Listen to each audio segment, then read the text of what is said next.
Shalom saudara, salam sejahtera dan kasih karunia Yesus Kristus menyertai kita.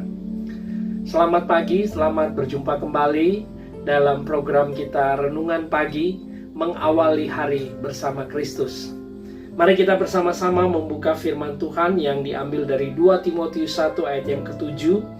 Firman Tuhan berkata, sebab Elohim atau Allah memberikan kepada kita bukan roh ketakutan, melainkan roh yang membangkitkan kekuatan, kasih, dan ketertiban. Firman Tuhan pagi hari ini sungguh tegas, jelas, mengingatkan kita bahwa di dalam Kristus, Dia tidak pernah memberikan kita sebuah roh ketakutan. Kita memang sedang menghadapi situasi-situasi yang tidak nyaman, bukan sekedar tidak nyaman, tetapi juga mungkin mencekam saudara. Tapi kita bersyukur kita adalah anak-anak yang Dia kasihi. Dia sudah mati untuk kita. Dia sudah berkorban bagi kita. Dia sudah menyelamatkan jiwa kita. Sehingga tidak ada alasan untuk kita tidak mempercayai setiap perkataan firman dan janji-janjinya. Melalui Rasul Paulus, dia menuliskan ini kepada anak rohaninya Timotius, bahwa Tuhan tidak memberikan roh ketakutan, melainkan Tuhan memberikan roh yang membangkitkan kekuatan. Perhatikan saudara, dari kalimat ini yang pertama adalah roh ketakutan. Ketakutan ini diikuti oleh sebuah kata disebut roh. Berarti sesungguhnya yang kita hadapi bukan sekedar keadaan atau bukan sekedar situasi yang sedang terjadi, ya. Namun ada roh yang sedang menunggangi situasi dan kondisi, kejadian-kejadian yang mencekam ini ditunggangi oleh si iblis untuk apa? Menaruh roh ketakutan dalam kehidupan manusia, khususnya orang percaya. Iblis tahu bahwa dia dapat memakai segala cara, termasuk kejadian-kejadian yang begitu luar biasa sedang terjadi.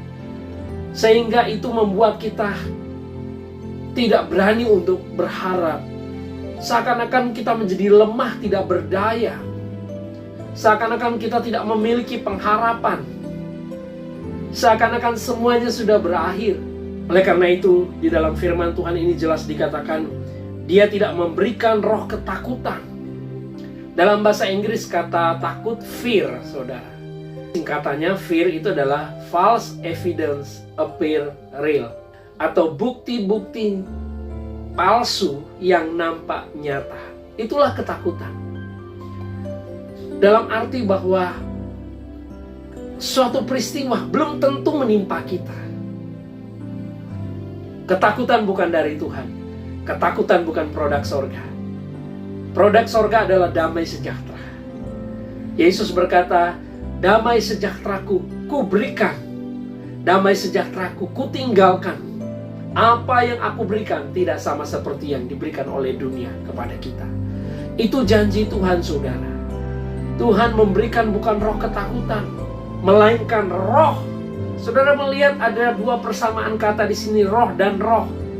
Karena memang sebenarnya musuh kita bukan manusia yang lain. Musuh kita bukan sesuatu yang kita lihat dengan kasat mata ini, tapi musuh kita adalah roh-roh jahat di udara. Makanya kita diberikan roh oleh Tuhan, roh yang membangkitkan, yang membangunkan. Apa? Kekuatan. Kekuatan yang bagaimana? Kekuatan siapa? Bukan kekuatan saudara tentunya, tetapi kekuatan yang Tuhan sudah taruh di dalam kita, yang banyak dari kita tidak menyadari bahwa itu Tuhan taruh, yaitu Roh Kudus. The power of God, itulah Roh Kudus. Kekuatan Tuhan yang Tuhan taruh dalam hidup kita adalah Roh Kudus. Roh yang ada di dalam saudara dan saya lebih besar daripada roh yang ada di dunia ini. Ketika kita menghadapi situasi, melihat kejadian, serangan wabah, sakit penyakit, Tuhan gak mau kita diintimidasi oleh ketakutan. Tapi mari kita percaya bahwa Tuhan sanggup dan mengendalikan keadaan ada di sekitar kita. Dia tidak pernah meninggalkan kita, saudara. Dan yang ketiga adalah kasih. Kasih ini adalah bukan karakter, bukan sebuah karakter kasih, tapi kasih ini adalah pribadi Yesus sendiri. Tuhan adalah kasih. God is love. Dia adalah kasih. Kasih itu dia sudah tinggal di dalam kita. Dan Alkitab berkata bahwa semuanya akan berakhir, tetapi kasih Tuhan tidak akan berakhir. Atau dalam bahasa Inggris dikatakan, love is never fail. Kasih tidak akan pernah gagal. Keberadaan Tuhan yang adalah kasih yang tinggal dalam hidup saudara tidak akan pernah gagal. Karena kasih yang ada dalam hidup saudara adalah kasih yang sempurna. Dan Alkitab berkata, kasih yang ada dalam hidup kita melenyapkan ketakutan. Barang siapa yang ada dalam Kristus, dia ada dalam kasih. Dan kasih yang sempurna, kasih Kristus, melenyapkan ketakutan. Dan yang ketiga, ketertiban. Ini yang mungkin banyak kita tidak mengerti. Apa maksudnya kata ketertiban ini? Dalam bahasa asli Yunani disebut dengan kita berhati-hati. Ya saudara, kita melakukan disiplin. Kita memakai akal sehat kita. Kita memakai pikiran kita yang baik. Ketika kita melihat keadaan-keadaan ini, kita bertindak. Kita stay at home. Kita tetap tinggal di rumah. Kita tidak melakukan banyak hal di rumah saat ini. Bukan didorong oleh ketakutan. Tetapi itu kita lakukan karena kita diberi hikmat oleh Tuhan. Kita tentu tidak mau mengalami hal-hal yang tidak perlu kita alami. Kenapa? Karena Tuhan memberikan kita akal sehat. Akal sehat berbicara tentang hikmat Tuhan. Sehingga kita terjaga, kita terlindungi dengan tindakan-tindakan yang kita kerjakan. Karena itu semua dimotivasi oleh apa? Oleh kekuatan, kasih, dan akal sehat yang Tuhan berikan kepada kita. Saudaraku, kekasih Kristus dimanapun saudara berada, saya berdoa biarlah menghadapi hari-hari ini, khususnya hari ini, mengawali hari yang baru ini, kita hanya datang kepada Tuhan dan kita percaya Tuhan sudah memberikan roh kekuatan kepada kita dan bukan roh ketakutan. Dan sehingga kekuatan itu membangkitkan kasih dan ketertiban juga dalam hidup kita. Mari kita berdoa. Bapa, terima kasih. Kami bersyukur buat firman Kristus sudah mengingatkan kami tidak perlu takut.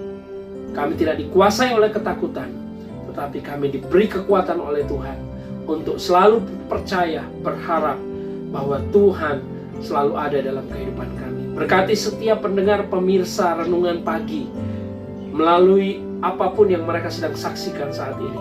Kami percaya Roh Kudus, Roh kekuatan itu bekerja dalam hidup kami semuanya. Dan kami diberkati. Terima kasih, kami bersyukur apabila ada yang sakit hari ini kami berdoa.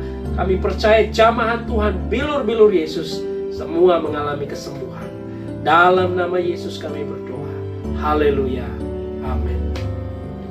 Puji Tuhan saudaraku. Saya percaya kita sudah diberkati Tuhan.